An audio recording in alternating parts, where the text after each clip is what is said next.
जी students, आज हम topic पढ़ेंगे सेल वॉल। हम जानते हैं, हमने सेल का स्ट्रक्चर देखा है कि सेल जो होता है वो सबसे स्मॉलेस्ट यूनिट ऑफ लाइफ है और उसकी जो बाहर वाली आउटर कवरिंग होती है, हम यहाँ एक सेल ड्रॉ कर लेते हैं। फॉर एग्जांपल ये एनिमल सेल है।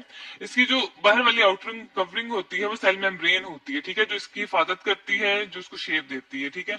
लेकिन हमने कुछ ऐसे सेल भी देखे हैं जो कि जिनकी आउटर जो कवरिंग होती है वो सेल मेम्ब्रेन नहीं होती, ठीक है। सेल की आउटर मेम्ब्रेन, हमारे पास सेल मेम्ब्रेन आ गई, लेकिन वो कौन से ऐसे ऐसे सेल हैं जिनकी आउटर जो कवरिंग है वो सेल मेम्ब्रेन नहीं है? वो प्लांट सेल होते हैं। उनकी शेप यूं होती है, हम यहाँ ड्रॉ कर लेते हैं, ठीक है। ये देखिए, अब इनके जो आउटर कवरिंग है वो सेल वॉल होती है, ठीक है। जिस तरह हम आज टॉपिक पढ़ रहे हैं सेल वॉल, तो सेल वॉल जो है वो क्या करती है? इसकी हिफाजत करती है, इसकी प्रोटेक्शन करती है। अब हम देखेंगे कि सेल वॉल जो है वो सिर्फ प्लांट सेल में क्यों पाई जाती है और इसके अलावा इसका कैसा स्ट्रक्चर है और इसका क्या फंक्शन है। और सेल वॉल जो होती है वो तमाम जो है एनिमल्स के अलावा बाकी तमाम सेल्स में पाई जाती है। हम उनको डिटेल में डिस्कस करेंगे। अब फर्स्ट ऑफ ऑल हम ये देख लेते हैं कि हमारे पास जो सेल वॉल है उसकी क्या प्रॉपर्टीज है। सेल वॉल जो है वो किस चीज की, उसकी क्या प्रॉपर्टीज है, मीन एक जो सेल वॉल होती है वो किस चीज की बनी होती है, वो लिविंग है, नॉन लिविंग है, स्ट्रॉन्ग है, क्या चीज है। हम उसके पॉइंट्स जो है वो यहाँ लिख लेते हैं। फॉर एग्जांपल ये नॉन लिविंग होती है। नॉन लिविंग आपको पता है कोई भी ऐसी चीज जो जिंदा ना हो। नॉन लिविंग इसे इसलिए कहा गया है कि ये सेल के बाहर डिपॉजिट होती है और ये खुद से डिवाइड नहीं कर सकती। इसके बाद इसकी दूसरा फैक्टर जो है सेल वॉल का वो ये है कि ये सेल स्ट्रॉन्ग होती है, मजबूत होती है। जिस तरह आपने देखा है कि हम अपने घर की बाहर वॉल बनाते हैं, ठीक है ना, घर की प्रोटेक्शन के लिए हम वॉल बनाते हैं, ठीक है, उसे बाउंड्री वॉल कहते हैं यूं। तो ये हम अपने घर की प्रोटेक्शन के लिए बनाते हैं ताकि कोई बाहर से हमारे घर में एंटर ना हो सके, ठीक है। और घर की हिफाजत के लिए, अंदर वाले पार्ट्स की हिफाजत के लिए और जो अंदर लोग रहते हैं उनकी हिफाजत के लिए ये हमारी घर की बाउंड्री वॉल है, ठीक है। इसी तरह, और वो हार्ड होती है, आपको पता है। इसी तरह जो सेल है उसने भी अपनी कवरिंग, अपनी हिफाजत के लिए जो बाहर बाउंड्री बनाई हुई है वो स्ट्रॉन्ग है, उसे सेल वॉल कहते हैं। अब हम देखते हैं इसके क्या फंक्शंस हैं, ठीक है। सेल के जो फंक्शंस हैं वो ऑफ कोर्स जब एक चीज है उसका काम है वो कुछ ना कुछ तो फंक्शन परफॉर्म करती है। सेल जो है, सेल वॉल जो है उसका बहुत इंपॉर्टेंट फंक्शन है सेल के अंदर। सब फर्स्ट ऑफ ऑल वो क्या करेगी?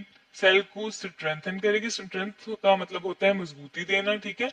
आपने देखा दरख्त कितने मजबूत होते हैं, उनको हम किसी चीज से काटते हैं, ठीक है, छुरी से, कांटे से, किसी चीज से काटते हैं, वैसे हम उसे कभी भी काट नहीं सकते या तोड़ नहीं सकते। तो वो मजबूती देती है उसे, ठीक है। दूसरे नंबर पे वो इसे शेप देती है।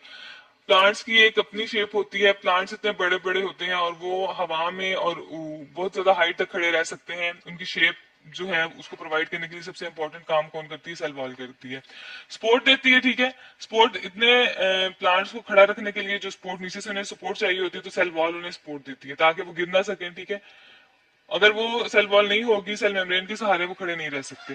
इसके बाद प्रोटेक्शन है। प्रोटेक्शन किस चीज से करेगी? वो बाहर वाली तमाम चीजों से, बाहर के एनवायरनमेंट से उसकी प्रोटेक्शन करेगी। तो वो कौन करता है? जी सेल वॉल करती है। तो सेल वॉल जो है वो प्लांट सेल की सबसे इंपॉर्टेंट बाउंड्री है और वो उसको स्ट्रेंथ देती है, शेप देती है, सपोर्ट देती है और प्रोटेक्शन देती है। अब हम ऐसा करते हैं कि इसका थोड़ा सा स्ट्रक्चर भी देख लेते हैं। मैं आपको एक सेल वॉल की एग्जांपल दिखाती हूँ, डायग्राम दिखाती हूँ। ये देखिए, ये हमारे पास एक सेल वॉल की डायग्राम है, ठीक है। हमारे पास ये एक पूरा जो है वो कंप्लीट प्लांट सेल है, ठीक है।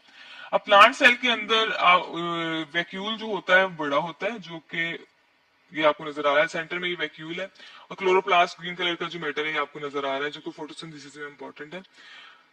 ये जो बाहर वाली इसकी कवरिंग है ये वॉल है, ठीक है। और वॉल जो होती है वो दो लेयर से मिलकर बनी होती है। जो बाहर वाली लेयर है ये आपको ग्रीन कलर की जो नजर आ रही है ये प्राइमरी सेल वॉल है और जो अंदर पिंक कलर की है ये सेकेंडरी सेल वॉल है। यहाँ आपको, अब जाहिर बात है, वॉल से आपको पता है कि प्लांट जो है या कोई भी सेल जो है वो मटेरियल को एक्सचेंज करता है।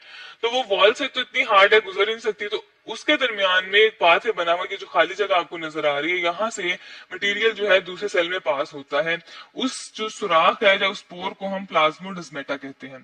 तो ये जो है प्लांट सेल का जो प्लांट सेल के अंदर सेल वॉल है उसका एक स्ट्रक्चर है, सिंपल सा बाहर वाला की उसकी कवरिंग है और ये दो लेयर से मिलकर बनी है, प्राइमरी लेयर और एक सेकेंडरी लेयर। हम अब आगे देखते हैं कि और कौन से ऐसे ऑर्गेनिज्म है जिसके अंदर सेल वॉल पाई जाती है।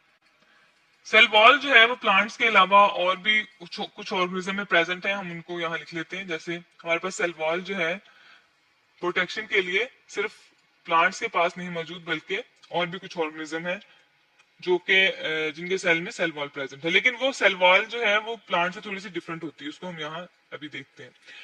फर्स्ट ऑफ ऑल हमारे पास प्लांट्स आ जाते हैं, ठीक है। हमें पता है प्लांट्स में तो सेल वॉल मौजूद है, हमने देखा है, उसका स्ट्रक्चर भी देखा है।